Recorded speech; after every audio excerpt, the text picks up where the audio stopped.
Αυτός ο ήχος τα λέει όλα. Τα παραδοσιακά μας τηγανόψωμα είναι η απόλυτη λιχουδιά, με το τραγανό εξωτερικό και τη μαλακή αφράτη ζύμη που κρύβει μέσα της τη λιωμένη φέτα. Για να τα φτιάξουμε ρίχνουμε το χλιαρό νερό στο μπολ μας, προσθέτουμε τη ξηρή μαγιά, ανακατεύουμε να διαλυθεί και περιμένουμε 10 λεπτά να ενεργοποιηθεί.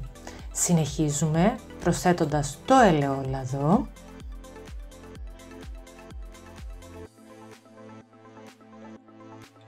το ξύδι, ανακατεύουμε και τα ενσωματώνουμε στο μείγμα μας.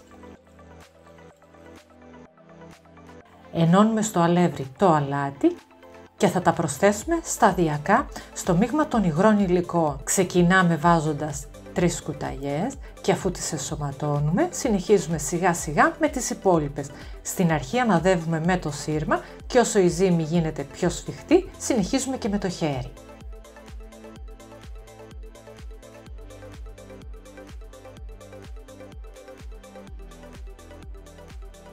Την ίδια διαδικασία μπορούμε να την κάνουμε και στην κουζινομηχανή, όμως γίνεται και με το χέρι, αρκεί να ανακατέψουμε καλά τη ζύμη μας στο τέλος για 7 λεπτά, να γίνει ελαστική και να μην κολλάει πλέον στα χέρια.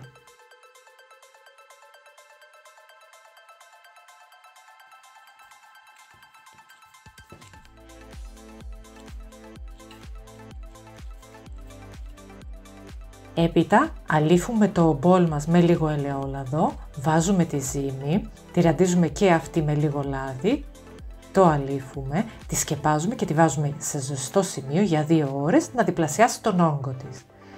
Έπειτα κόβουμε τη φέτα μας και τη θρηματίζουμε στο μπολ.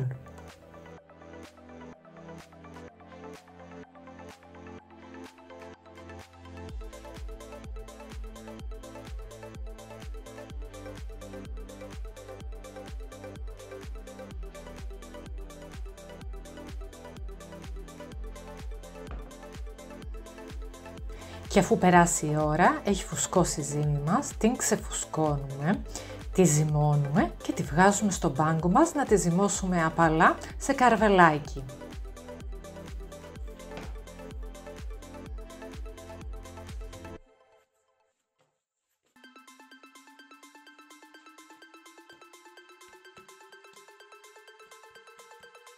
Έπειτα την κόβουμε σε 12 ίσα μέρη και κάθε ένα από αυτά το πλάθουμε πρώτα σε μπαλίτσα και έπειτα το ανοίγουμε είτε με την παλάτι μας είτε με τον πλάστη.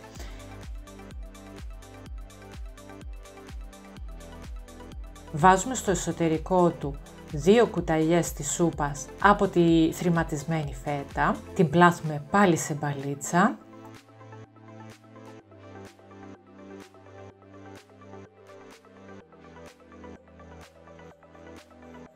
Την ισιώνουμε έπειτα με την παλάμη μας. Κάθε μία που φτιάχνουμε τη βάζουμε στο ταψί και τη σκεπάζουμε από πάνω με ένα πανί για να μην ξεραθεί όσο θα φτιάχνουμε και τις υπόλοιπες.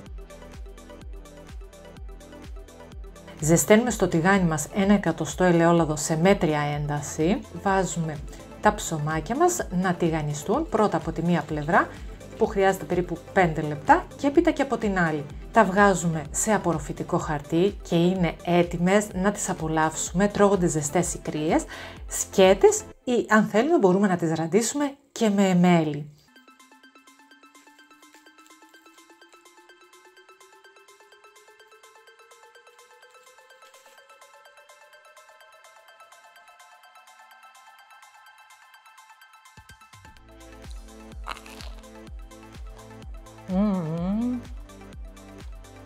Τα τηγανόψωμα είναι πραγματικά τόσο νόστιμα, αφράτα και γεμάτα φέτα.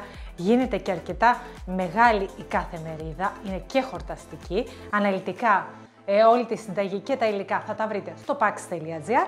Αν σας άρεσε το βίντεο μην ξεχάσετε να κάνετε like σε αυτό, να μου αφήσετε από κάτω το σχόλιο σας και φυσικά αν δεν έχετε κάνει εγγραφή στο κανάλι του Pax να το κάνετε, να πατήσετε και τις ειδοποιήσεις για να μην χάνετε καμία νέα συνταγή. Εμείς θα τα πούμε σε μια επόμενη, μέχρι τότε να περνάτε καλά. Γεια σας!